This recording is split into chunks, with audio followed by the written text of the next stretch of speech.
Sin. That was the word that echoed in my head every night as I lay awake, staring at the cracked ceiling of the small bedroom I slept in. The house was quiet, too quiet, except for the hum of the air conditioner and the occasional creak of the floorboards. In those moments, when sleep refused to come, the weight of what I was doing crushed down on my chest. I knew it was wrong. I knew it was unforgivable. He was my sister's husband, the man she married, the man who welcomed me into his home when I had nothing to my name but a diploma and a head full of uncertainty. And yet, every time our eyes met across the dinner table, something dangerous sparked between us.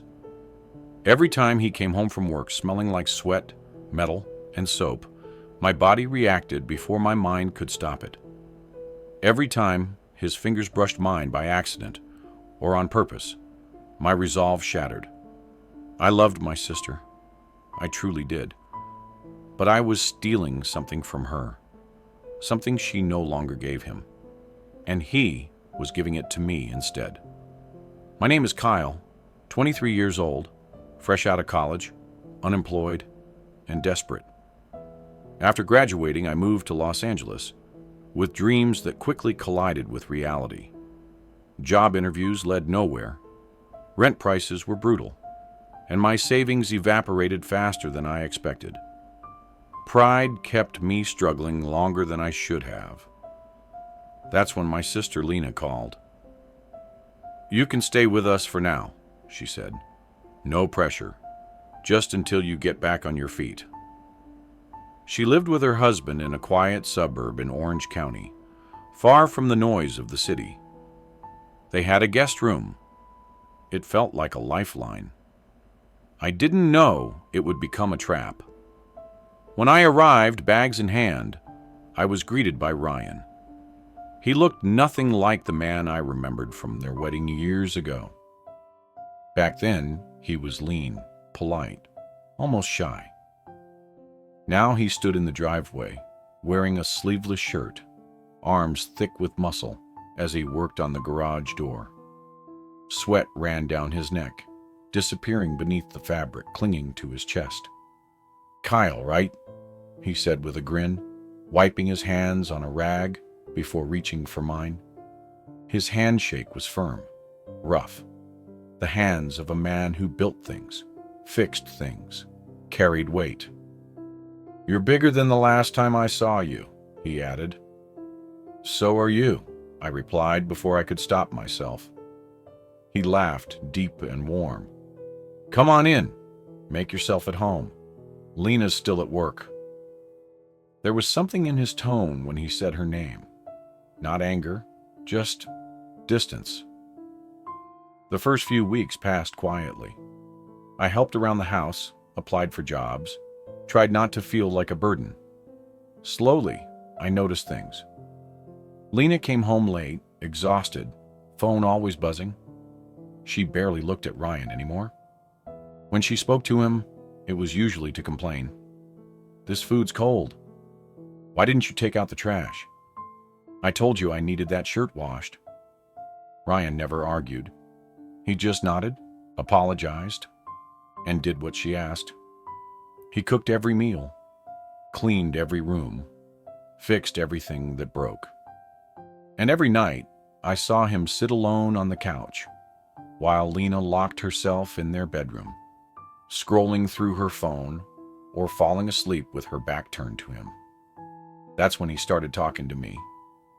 We cooked together, watched sports, shared beers on the weekends. He laughed more when Lena wasn't around, smiled more, opened up. One night, as we sat shoulder to shoulder, watching a Lakers game, he sighed and said, "You know, it's easy being around you." I glanced at him. "Why?" He hesitated. "You listen." I reached out without thinking and rested my hand on his shoulder. He stiffened for a second, then relaxed. "Thanks," he said quietly. He didn't move my hand away.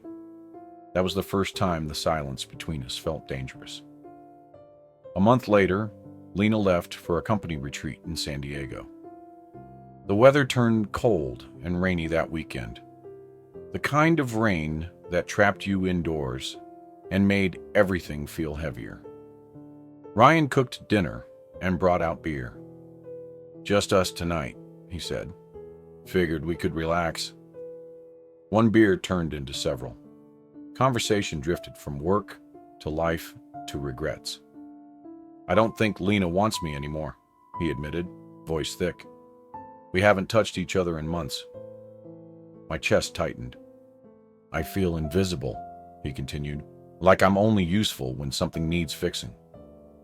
I wanted to comfort him. I wanted to fix him. He shifted closer. Our knees touched. He didn't move away. "You're different," he said, eyes lingering on my face. "You see me." His hand slid onto my thigh, slow, deliberate. "Ryan," I whispered. "Tell me to stop," he said softly. I didn't. The kiss was inevitable, desperate. Years of frustration poured into it. I tasted beer and loneliness and hunger all at once. That night, we broke something we could never repair. After that, everything changed. Or maybe it didn't. At least, not on the surface. When Lena came home, she smiled at us, exhausted and unaware. Ryan kissed her cheek like a dutiful husband. I watched from the doorway, my stomach twisting. But behind closed doors, Ryan and I became reckless. Quick kisses in the hallway, texts late at night, his arms wrapping around me in the kitchen while the house slept.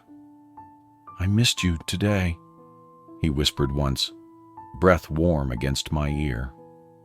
He smiled more, laughed more. Lena noticed. "You're in a good mood lately," she said to him. If only she knew. The guilt gnawed at me constantly. I saw my sister working herself to the bone for their future while I destroyed it from within. Some nights I couldn't eat. Other nights I clung to Ryan like he was the only thing keeping me afloat. Then I got sick, high fever, chills, weakness. Ryan stayed home to take care of me. Lena was at work. He fed me soup, wiped my forehead, stayed beside me. "I love you," he said suddenly. The words shattered me. "What about Lena?" I asked, tears spilling down my face. He swallowed. "I don't know. I just know I don't want to lose you." That was when the door opened. Lena stood there, holding a bag of fruit, her eyes scanning the room. Time froze. Ryan jumped up, making excuses. Lena stared too long, saw too much. She didn't say anything, but something shifted that day. That night, I heard her crying behind their bedroom door. The next morning, I packed my things. I left a note. A lie about a job offer, a rushed goodbye. No one stopped me. Years later, I still think about him, about what we did, about what we lost. He was my sister's husband. He was my greatest mistake. And he was the one that got away, because he was never meant to be mine.